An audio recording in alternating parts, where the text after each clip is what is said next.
কও। ভাই আজকে কি বোনাস দেওয়ার কথা দিব? মনে হয় তো দিব। তাহলে একজনের বোনাস কত? তোমার স্যালারি কত? আমার তো স্যালারি হলো 15,638 টাকা। তাহলে তুমি বোনাস পাইবা 8,792 টাকা। 8,792 টাকা। তাহলে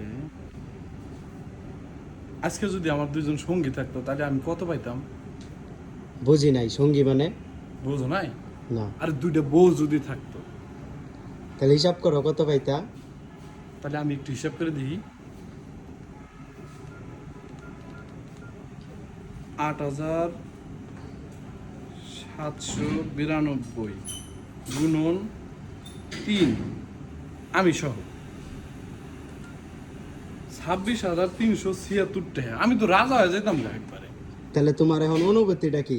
অনুভূতি এবার ঈদে বাড়ি যাবো। যদি ফ্যামিলিরে কয়া ম্যানেজ করতে পারি তাহলে আমি দুইটা বিয়ে করবো।